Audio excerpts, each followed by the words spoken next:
guys, it is time for another reaction video. Today I'm going to be reacting to how McDonald's French fries are made in other food production processes. So not much to explain there, just going to jump straight into this, and I hope you guys enjoy it. Hello everyone. Want to see how the giant McDonald's corporation makes its burgers and other stuff? Then let's get it on.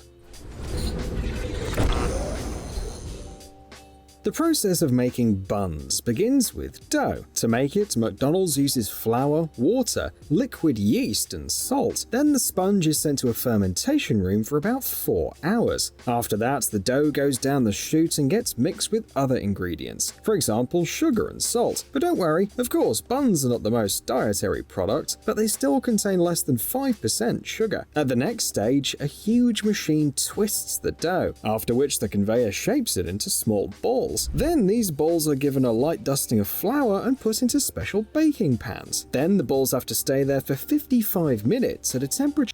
Look how tall that is. It's like a tower of hamburger buns. I always wonder, the engineers and the people that design these things, how closely do they work with the people who do the food prep, right? So somewhere they have to have a marriage of the people who are making this stuff on the assembly lines originally, back when it was all done manually, and then partnering that with the engineers that come up with these tools or machines or whatever you want to call them, to produce this stuff. I never would have in a million years imagined that it would be like a tower of buns. I would have just thought it was something like an oven, kind of like a pizza oven, how they pass through or something like that. Of 100 degrees Fahrenheit and a humidity of 90%. So what else is left? Of course, sesame seeds. The buns are passed through a machine that applies an even coating of those, and then the buns are sent into a huge oven for 8 to 9 minutes at a temperature of 465 degrees Fahrenheit. After the buns are thoroughly baked, they're left on a special spiral cooler.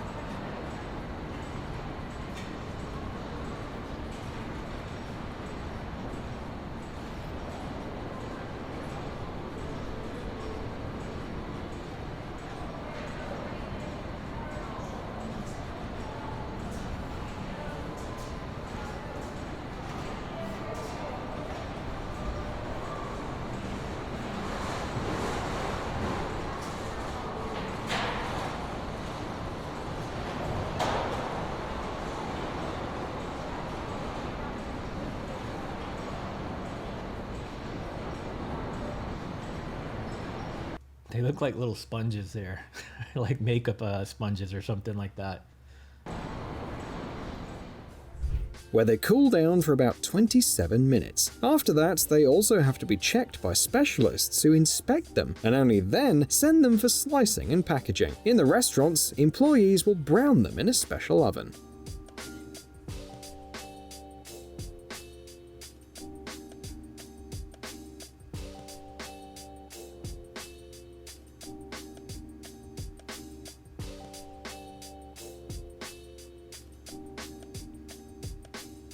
Meanwhile, the process of making beef patties at McDonald's is incredibly simple. The beef arrives to the processing plant in special sealed trucks. The meat is checked for its freshness and various bacteria. After that, lean and fat are mixed together and ground in a huge meat grinder. That way they get 100% real beef, like the ones you could buy at any grocery store.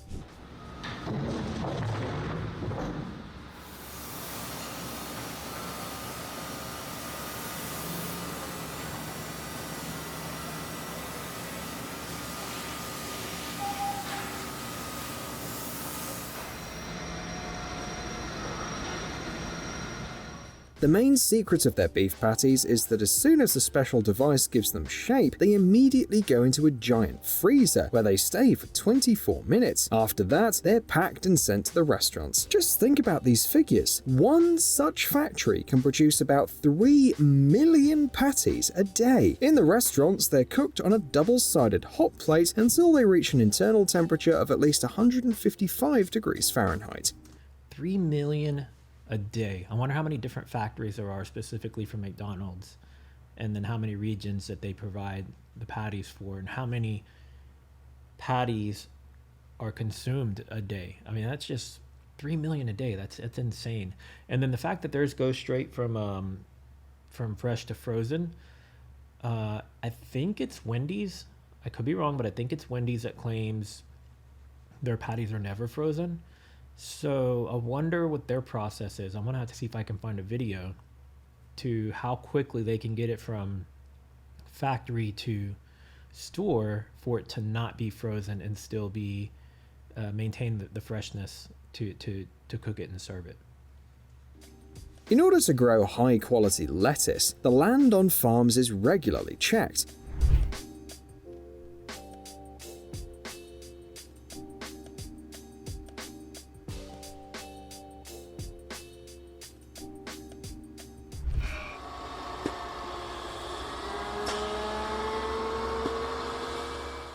After harvesting, the vegetables are sent to the factory, where they're thoroughly washed and disinfected.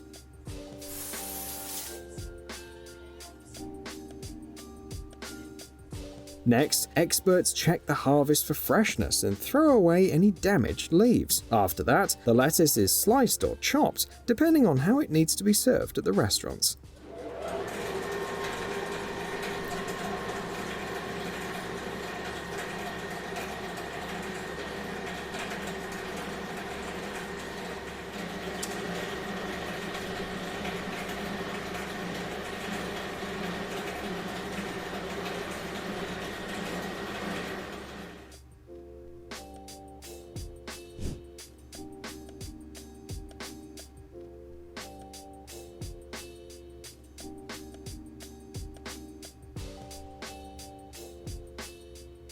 And here are the famous pickles we love so much in any burger.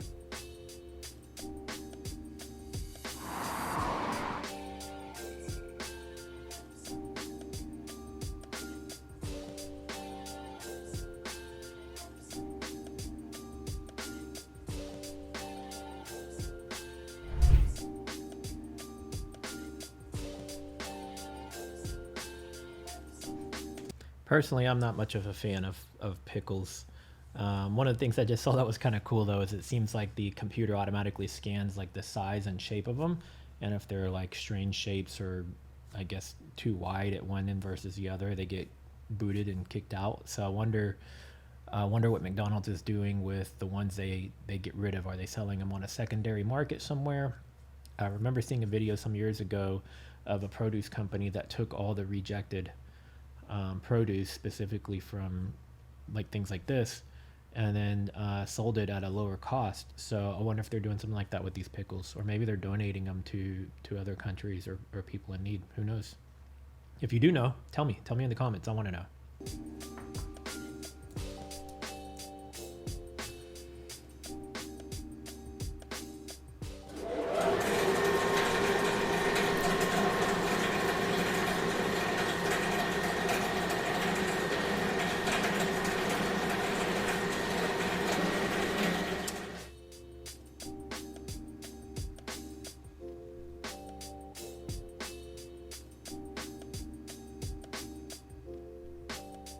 The basis of the Heinz ketchup recipe remains unchanged, namely tomatoes, sugar, salt, spices, and vinegar.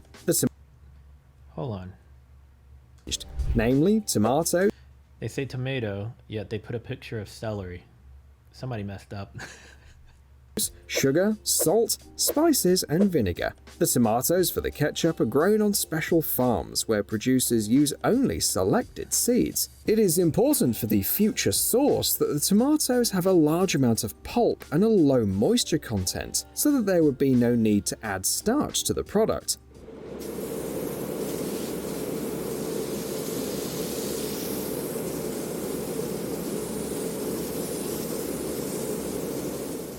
Then, spices are added to the tomato paste, which are made from herbs, hot peppers, and vegetables. The exact recipe is a closely guarded secret, and the only known ingredient is celery. After that, the resulting mass is loaded into a mixing container, and vinegar, sugar, and salt are added to it. Then the ketchup goes through a pasteurization stage, after which it's put in a homogenizer, a device that grinds all the components, creating a homogeneous, thick mass. After that, the ketchup must be cooled quickly. This process, as well as pasteurization, is necessary for long-term storage of the product.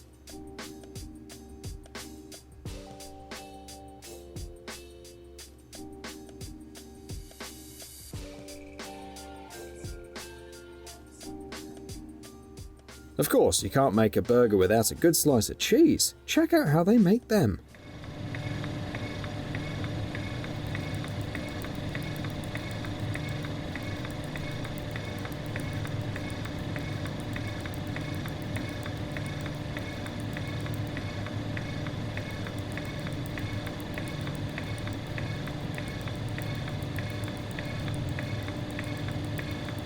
If you think, 20, 30 years ago, maybe 50 years ago, I don't know how long ago since they've had these types of machines, but somebody was probably doing this by hand, obviously, at one point.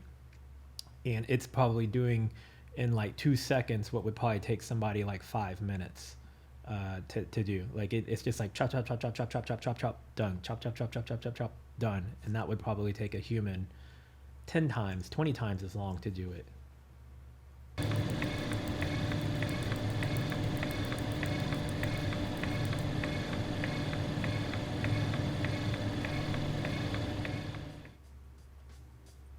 The path of the fish fillets to the restaurants begins in the sea. First, fish are caught with nets in large numbers.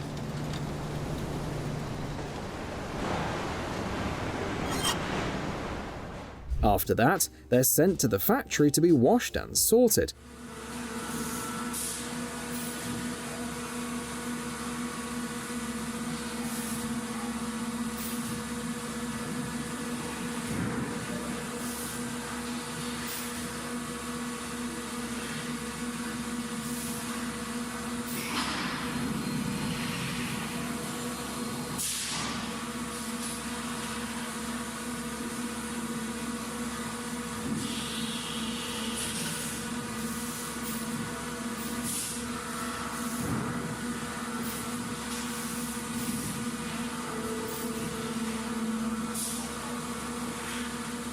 They're delivered to the next factory in the form of large fish blocks. A special machine saws each block into 150 portions, after which, moving further along the conveyor belt, they're covered with a layer of batter. After that, the fish has to be frozen, and a huge chamber manages that in just 8 minutes. And of course, the manufacturers don't want to offer you a bad product, so they conduct a frying test on several portions that helps to make sure the fish fillet has a good taste, smell, and color.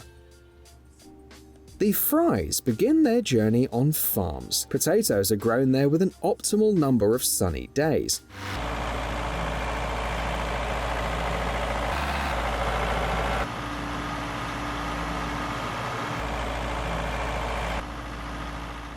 After harvesting, the potatoes are put into a huge potato peeler. The principle of its operation is very similar to that of a washing machine, but there is an abrasive inner surface in the drum. After that, the potatoes are sent further along the belt and thoroughly washed. Then each...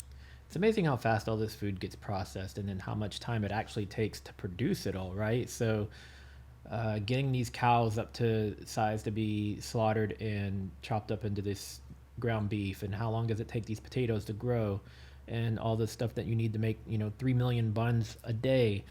Like, the demand to grow all of this or raise all this cows or fish out all these fish, like it's just amazing how fast we can keep up with the demand, I guess is what I'm trying to say. And this is just McDonald's, so if you think about like all the restaurants and places and just the grocery stores and all the places that we have food readily available to us, all the steps that it has to take to before it gets to the shelf or to your plate. This is just, one small part of that entire process just for one fast food chain. I'm hoping I can find more videos like this for other restaurant chains or fast food chains. Each potato passes through a series of blades that cuts it into the fries we know. It's important to note that at that moment, the potatoes can move at a speed of up to 37 miles per hour.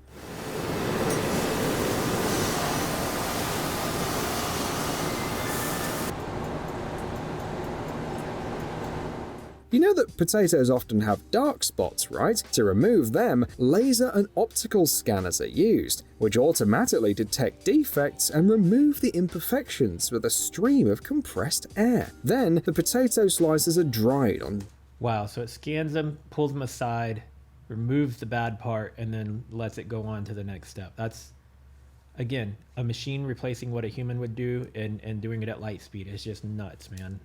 Giant baking sheets. At about the same time, specialists conduct the last quality check, after which they freeze and pack the potatoes.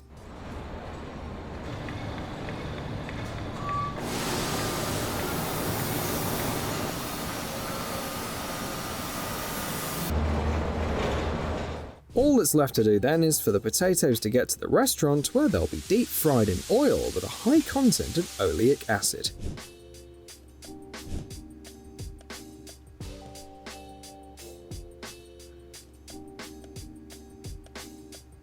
What about Coca-Cola, which is considered to be the most popular drink of McDonald's? The beverage production process begins with a multi-system of purification that water goes through. Then, a mixture of sugar syrup and concentrate is added to the purified water. The liquid then goes into a special machine where it's mixed and saturated with carbon dioxide. Then, the finished drink is put into bottles that pass through a filled bottle inspection system that checks the height of the liquid and ensures the cap is placed properly. If the system discovers something wrong, it simply knocks the defective bottle off the conveyor belt. Then, they put labels on the bottles and another machine prints the date, time of bottling, as well as the expiration date of the drink.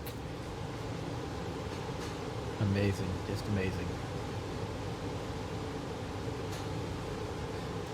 Now, I can't remember if it was on History Channel or if it was on Discovery, but I watched, I think it was like a full hour-long episode on the history of Coca-Cola versus Pepsi and the rise of the two and the rivalry between the two.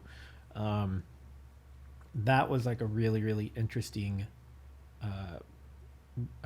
episode to watch. So if anybody knows where you can find that, possibly on streaming or something, comment below with a link to it, because if you like this type of video content, that's a really cool one to watch.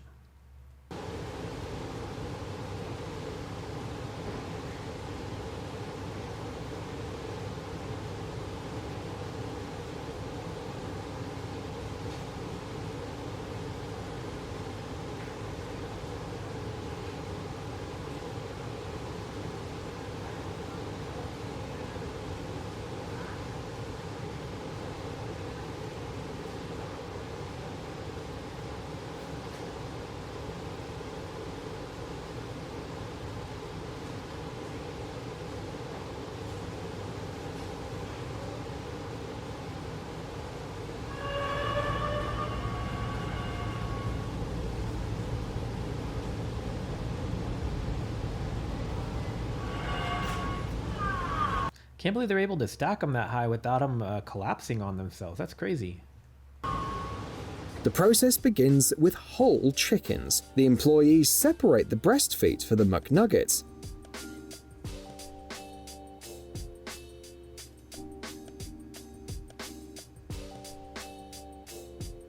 After that, the meat is sent to the blending room, where it's ground up by a blender. At this stage, seasonings such as celery and black pepper are added to the mix, as well as a bit of chicken skin for flavor and as a binder. But those are not our favorite nuggets yet. The resulting mixture is sent to a special forming machine that portions the blended chicken into 4 different shapes: the ball, the bell, the boot, and the bow tie. Then, the shapes are covered with a light batter and a thicker batter called tempura. After that, they are par-fried so that the batter stays in place. If you break the nuggets in half at this stage, you will find raw blended chicken inside. The thing is, they'll be fully cooked in the restaurant so that they stay fresh. So after being par-fried, the semi-finished nuggets are frozen and packed in a special room where they wait for their shipment to a McDonald's restaurant. Very, very, very interesting. Some of that stuff I'd seen, most of that was new. Let me know in the comments if you like this video, this type of reaction videos. If you have some other ones like this I should check out. And the link to this video will be in the description as well. So if you want to go back and watch this video in its entirety, and also go ahead and maybe give them a thumbs up on their channel as well, because they are the ones that created this content and I'm just simply using it to do a reaction video. So if you're new to my channel, please subscribe if you enjoyed this. Don't forget to like, comment, and share this video. Share it everywhere. Share it on Reddit, share it on Facebook, Twitter, or wherever you spend your time on social media. Or you can even text it or email it to somebody. Who knows? I'll see you guys in the next one. Later.